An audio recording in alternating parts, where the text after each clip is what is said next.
Welcome back to Gents.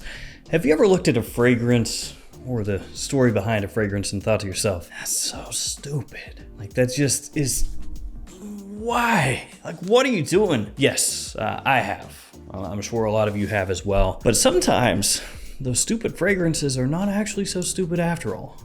Sometimes it's a stroke of genius, mainly because it makes a lot of money, which, if we're being frank with each other, that's why most fragrance houses release fragrances, at least to make some money, right? Because otherwise you're going out of business and that's not so much fun. But that's what we're doing here today, talking about some stupid fragrances that maybe weren't so stupid after all. Let's jump into it.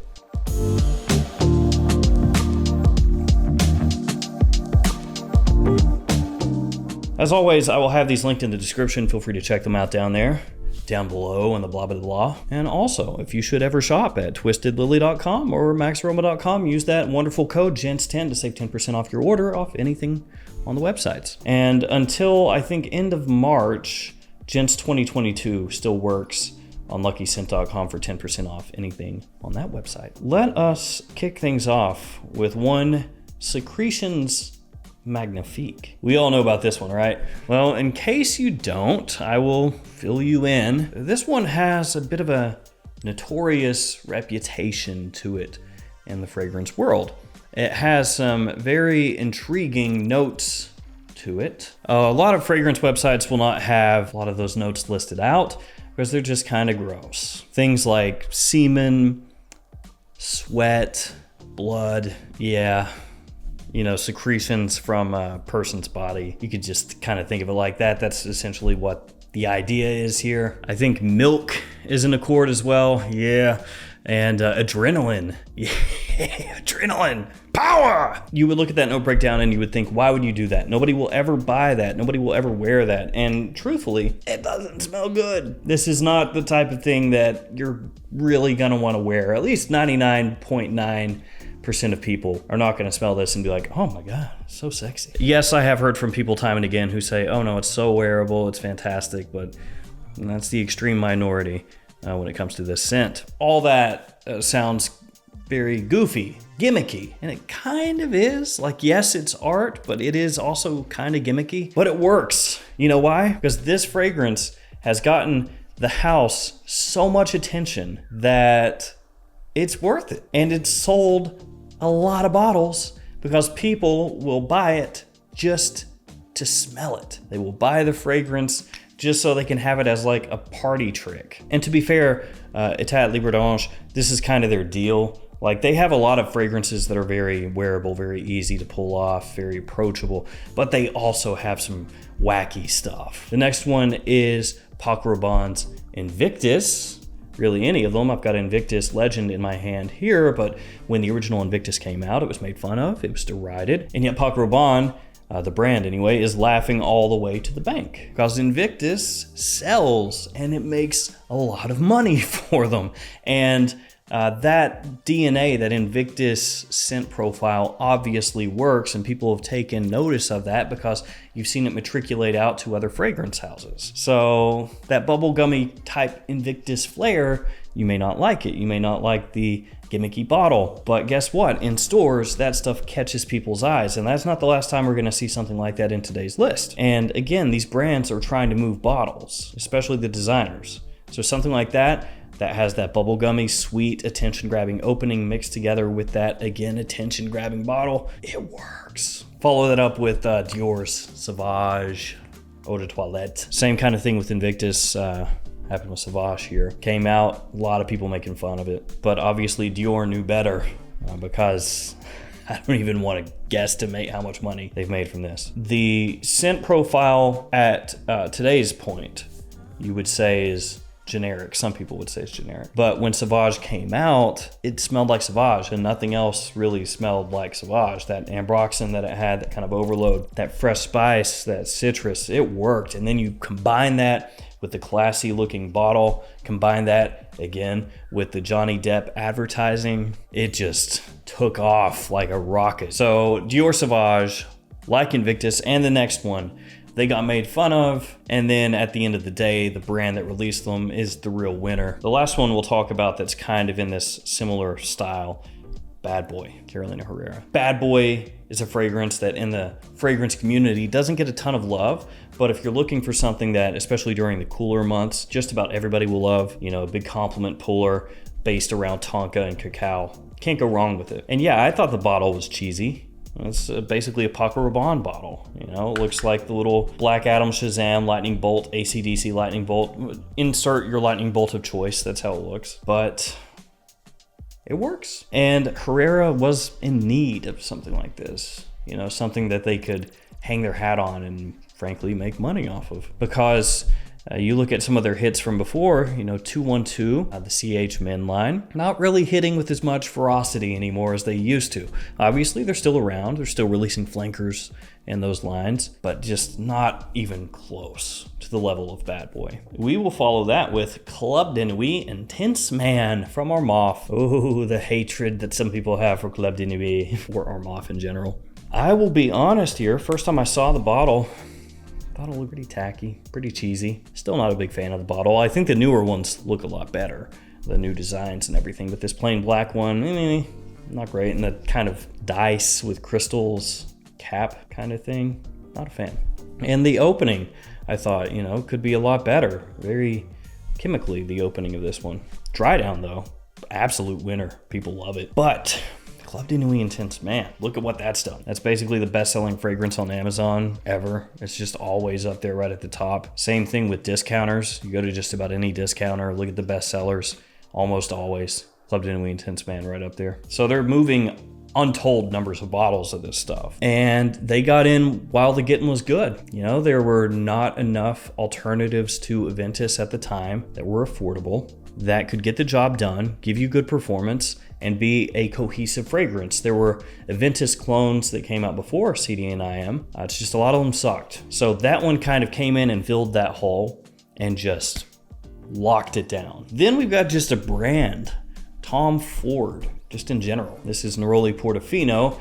Check out the advertising for Neroli Portofino. Very attention grabbing, we'll say. And that's one thing Tom Ford has done very well, is used sexuality in his advertising, not just for Tom Ford, but for the houses that he was creative director of before starting Tom Ford. Like, he comes out with Effing Fabulous, right? Of course, the name, everybody's gonna pay attention, and everybody's gonna be like, oh, well, is it really? I'll be the judge of that. Same thing with Lost Cherry, Bitter Peach, all these fragrances that he's popping out with these names. It's working. And I'm not saying that the fragrances behind them are bad, because they're not. It's Tom Ford. You already know you're getting quality. Maybe some don't work for you, maybe some do. But as far as designer houses overall, they push boundaries a lot more than just about all the other ones. But it's that attention to detail with the advertising and getting people to talk. You might look at it and at first blush be like, oh, it's so stupid. Lost Cherry, so childish, so dumb. And then the brand is just raking in the cash because it does exactly what they wanted it to do. Then we got Valentino UOMO, Born in Roma. Now, count me as one of the people that was not a big fan of this switch, because they moved from Valentino UOMO Intense, Valentino UOMO Aqua, and some of the other flankers that they had around that time frame into Born in Roma. So they essentially took the Valentino UOMO line and did a big pivot, because with the original UOMO and the flankers around, you know, that time frame, the pre-Born in Roma time frame, you were looking at fragrances that were more classy, they were a little bit more mature, and then they were like, nope, Born in Roma, that's what we're doing now. That was not viewed positively by a lot of people that are like really into fragrances, you could say. And they've continued with that, with a little more youthful edge with the fragrances that have come after Born in Roma. And yet it was, I guess, the right move for Valentino. Yes, Valentino UOMO Intense is highly sought after by people, again, that are really into fragrances, but for Valentino, they're not looking at what's selling at discounters. They're looking at what's moving product in their retail stores, in their boutiques, in Macy's, places like that. And Born in Roma is outselling what UOMO and UOMO Intense used to do. So it's another one of those things where you look at it from the outside as somebody who really is into fragrances, and you say, dude, is this really what we need? Another Invictus type scent? Like, They're shooting themselves in the foot. They're ruining everything. But then from Valentino's point of view, they made the right choice because now they're making more money. After that, we got Creed.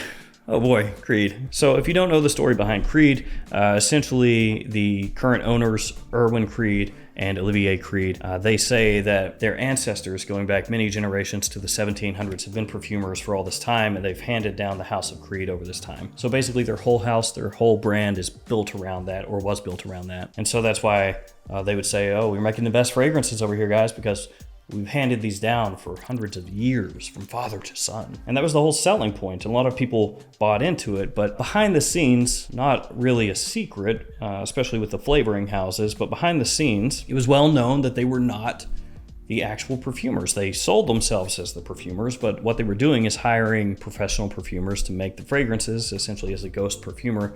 And there is a book about it called The Ghost Perfumer. Feel free to look that up on Amazon.com, a whole bunch of information on there. But they would hire perfumers. The perfumers would make the fragrance, and then the Creeds would be like, thank you very much, and then they would take credit for it, and then they would present it in such a way and sell it like that, as like this luxury item that was made from this amazing fragrance house. Now when you look at that, it's kind of stupid. You're like, well, why wouldn't you just tell the truth, you know, that you guys own the brand and you're maybe creatively directing things? But obviously the way that they went about it, if all you care about is money, worked out. Eventually the House of Creed was sold to BlackRock for crazy amounts of money. Feel free to look that up as well. So Creed, and once again, are the winners here. Again, if you're just talking about money. Sometimes stories like that, if you sell them well, do a whole lot for your brand.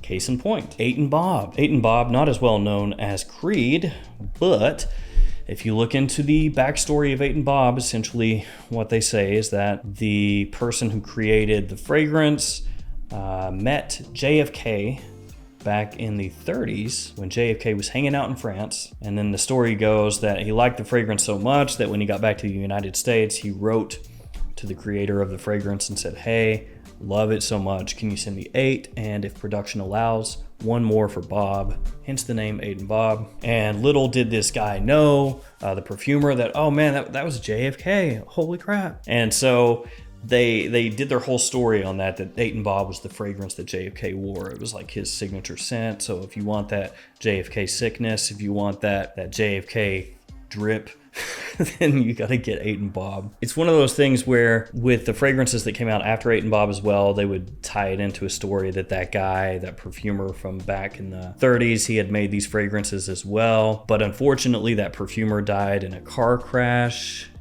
in like the late 30s, I think it says. And so, you know, there was only one person left who could make it, which was his assistant. And then World War II happened, and then the formulas were lost for a while, and then they found them again, and then they released it.